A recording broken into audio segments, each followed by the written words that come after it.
అంటే మామూలుగా మనం మన వల్ల అవతల వాళ్ళకి కష్టం కలగకుండా మనం ట్రై చేస్తాం, చేసింది అది మంచి అనుకుంటాం.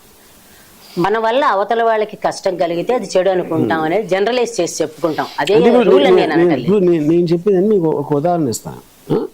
నేను ఇలా ఇప్పుడు నాకు చాలా డబ్బు అవసరం ఉంది. నేను ఇలా చిటికేస్తే ఎక్కడో ఆఫ్రికాలో ఒకడు చచ్చిపోతాడు. నాకేమో ఇమ్మీడియట్గా ₹1 కోటి వచ్చేస్తాయి అని నాకు ఒకరు చెప్పారు అనుకోండి. అప్పుడు నేను చిటికి ఆడెవడో నాకు తెలియదు, డబ్బు నాకు అవసరం. అప్పుడు చిటికే చేస్తే తప్ప కాదా అంటే అది తప్పు అని చెప్తారు, ఎవరైనా సరే చెప్తారు. మీరు డబ్బు కోసం నిండు ప్రాణాన్ని తీసేసుకుంటున్నారని. కానీ వచ్చే ఈ నాకు అవసరమైన ₹1 కోటి నేను ఇంకో నాకు బ్యాక్గ్రౌండ్ నేను బతికిచ్చే ఛాన్స్ ఉంది అనుకోండి. అప్పుడు వాడిని చంపితే ఓకేనా? లేకపోతే చంపకుండా గట్టి కొడితేనే ఓకేనా అని ఇప్పుడు ప్రతి దానికి మీకు ఒక బ్రేకింగ్ పాయింట్ ఉంటుంది. ఇప్పుడు ఫర్ ఎగ్జాంపుల్ ఇండియాకి పాకిస్తాన్కి పడదు. ఇండియా మన శత్రు దేశం పాకిస్తాన్. ఇప్పుడు ఒక చాలా రిలయబుల్ సర్వేలో పాకిస్తాన్ అందరూ చాలా మంచోళ్ళు అని ఇంటర్నేషనల్ రిపోర్ట్ వచ్చింది అనుకోండి. ఇండియన్స్ అందరూ ఎదవలు అని చెప్పారు అనుకోండి. సపోజ్ హైపోథెటికల్ సిచ్యువేషన్ చెప్తున్నా. అప్పుడు మీరు పాకిస్తాన్ ప్రేమించడం మొదలెడతారా? అలాంటి సందర్భంలో అప్పుడు మనం పాకిస్తాన్ని ద్వేషిస్తున్నామా, అక్కడ ప్రజల్ని ద్వేషిస్తున్నాం? ప్రజలు తెలియదు, మనకు అసలు కలవలేదు. ఇంతవరకు నా లైఫ్లో పాకిస్తాన్ కలవలేదని. అప్పుడు ఎవరిని ద్వేషిస్తున్నాం? ఇప్పుడు ఏదైతే మీరు మారల్ ఆస్పెక్ట్లో ఒక పద్ధతి ప్రకారం నడుచుకోవాలి, ఆలోచించాలి, ఇది మంచి, ఇది చెడు, ఇది నైతికత్వం, ఇలాంటి అన్ని పెట్టినప్పుడు అదంతా ఒక ప్రోగ్రామింగ్ అయిపోతుంది. మనిషికి ఏంటంటే అతనికి స్వతహాగా సెల్ఫిష్ నేచర్, అది తనేంటి తనకేంటి అని కోరుకుంటాడు. అది మీరు సామాజికంగా అందరికీ చెయ్యాలని అనే ఒక ఫాల్స్నెస్లో పెడతారు సొసైటీలో. అప్పుడు ఈ రెండింటికి మధ్యన వచ్చిన కాన్ఫ్లిక్ట్తోనే మనిషికి ఎప్పుడు కన్ఫ్యూజన్ ఉంటుంది. అందుకని దీనికి సమాధానం చెప్పలేదు ఎవరు. ఇప్పుడు నేను చిటికేస్తే అక్కడ పోతే నాకేంటి, అది అవునా కాదా, ఏ పరిస్థితిలో చేయొచ్చు అని ఎవరు నిర్ణయిస్తారు? అంటే మీరు ఆ చిటికి వేసేటప్పుడు మంచి మనస్సుతోటి మంచి జరగాలనుకునే ఆలోచనతోటి మంచి మనసు కాదు, నా మనసు వరకు చచ్చిపోతాడని చెప్తున్నారు. అతని ప్రాణం విలువ అవుతుంది. నాకు ఎవరో ఈ వరం ఇచ్చి నువ్వు చిటికేస్తే చచ్చిపోతావుతాయండి. కాదు, నాకు వరం కదా, నాకు డబ్బులు వస్తున్నాయి కదా. అప్పుడు నా డబ్బులు నాకు ఎక్కువ, అతని ప్రాణం ఎక్కువ, అదొక క్వశ్చన్. రెండోది, ఈ డబ్బులతో నేను ఏం చేయబోతున్నా అన్నది ఇంకో క్వశ్చన్. అది ఇప్పుడు ఈ డబ్బులతో నేను 10 మందికి ఒక బతుకు కల్పించాను అనుకోండి, అప్పుడు ఒకరిని చంపేస్తే ఓకేనా? అంటే నేను అదే అంటున్నా. కానీ ఒకవేళ నేను ఇది చేసి అతన్ని చంపకపోతే ఈ 10 మంది చచ్చిపోతారు. అప్పుడు ఏంటి పరిస్థితి? కానీ కుదరదు అలా. నేను మన మెంటల్ స్టేట్ ని ఎక్స్పోజ్ చేయడానికి ఒక ఎగ్జాంపుల్ ఇస్తున్నా నేను. అంటే ఇప్పుడు మీరు చెప్పిన ఎగ్జాంపుల్ గానే చెప్తున్నాను. నేను ఏది మాట్లాడి నేను రామాయణం భారతం రెఫరెన్స్ ఇస్తున్నాను అనుకోకుండా అదే చెప్తా. ఈ వరాలు పుచ్చుకోవడం శాపాలు అయినా కూడా కర్ణుడికి వచ్చిన వరాలన్నీ శాపాలుగా మారాయి. అన్ని వరాలు పొందాడు, అన్ని శాపాలుగా మారాయి. అంటే మనకి చెప్పే ఒక చిన్న నీతి అనుకోండి, ఏదైనా సరే ఒక లైఫ్ స్టైల్ అనుకోండి, నిష్కల్మషంగా కోరుకుని నిస్వార్థంగా మంచి కోసం కోరుకునేది వరం అవుతుంది, కానీ స్వార్థం కోసం కోరుకునేది వరం అవ్వదు. ఇప్పుడు మీరు స్వార్థం కోసం కోరుకున్నారనుకుందాం, మీరు అప్పుడు అది రిఫ్లెక్ట్ అవ్వడంలో నెగిటివ్ గా రిఫ్లెక్ట్ అవుతుంది అనేది కర్ణుడి కథ చెప్తోంది.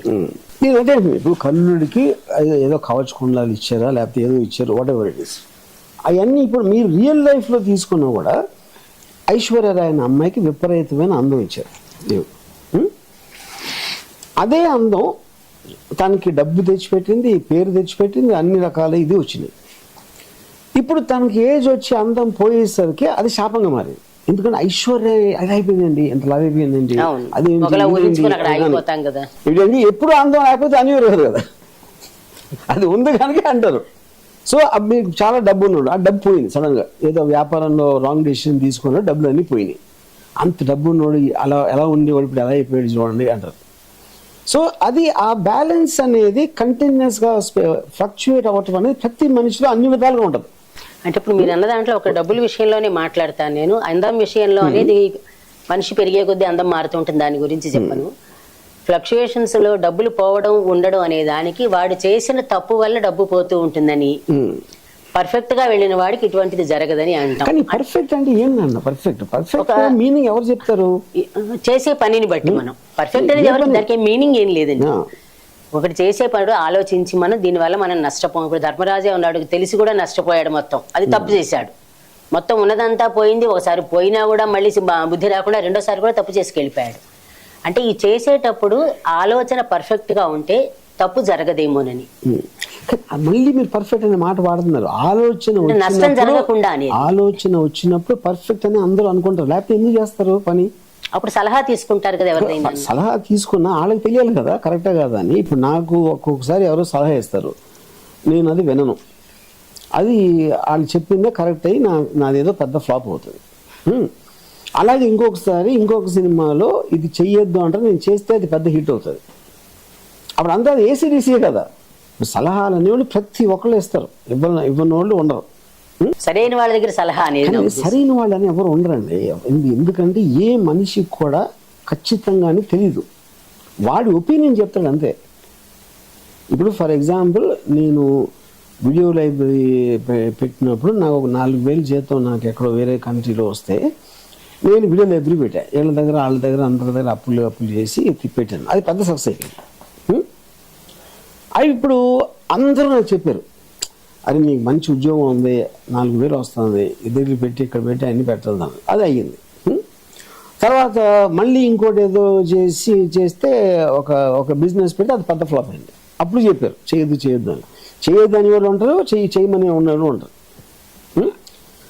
శివ లాంటి సినిమా అసలు ఆడదు అని మా నాన్నగారు చెప్పారు నాకు. ఎందుకంటే టూ ఇంటెలిజెంట్, ఆ కైండ్ ఆఫ్ ఆడియన్స్కి ఇది అర్థం కూడా కాదు, అది ఇది అని చెప్పారు. నా ఫాదర్ కూడా అది ఆడింది. ఇంకో సినిమా ఏదో మళ్ళీ మా ఫాదరే అది తీయొద్దు అని చెప్పారు, అదేమో సూపర్ ఫ్లాప్ అయింది. సో ప్రతి ఏ మనిషి అయినా ఎవరైనా సరే అప్పుడు వాళ్ళకున్న మెంటాలిటీ, వాళ్ళకున్న పరిస్థితి, వాళ్ళకి అర్థమైన దాని నుంచి ఒక సలహా వస్తుంది. గొప్ప సలహా ఇచ్చేవాడనేది ఎవడు ఉండడు. ఇప్పుడు మరి సామ్రాజ్యాలన్నీ కూడా వాళ్ళ మంత్రులు ఇచ్చే సలహాలతోటి సక్సెస్ఫుల్ గా వెళ్ళారు.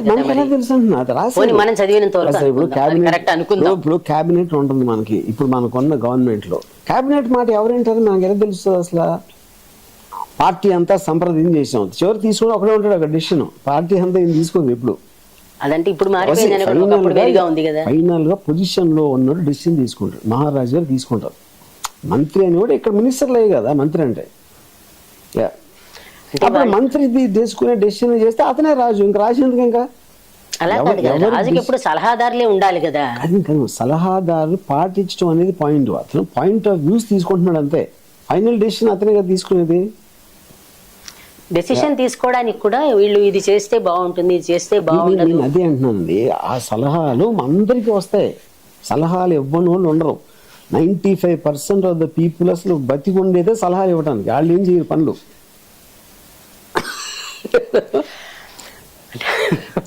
అట్లా కాకుండా వాళ్ళు ఇప్పుడు ప్రధానమంత్రులను పెట్టుకున్న, రాజులు పెట్టుకున్న సలహా కోసమే కేవలం ఉండేవారు. ఇప్పుడు మనం ఇంటెలెక్చువల్స్ అంటాం, అడ్వైజర్స్. ఇప్పుడు కూడా అదే అంటారు, ఐఏఎస్ వాళ్ళు సలహాలు ఇస్తేనే కదా నడిచేది. అడ్వైజర్స్ అంటారు.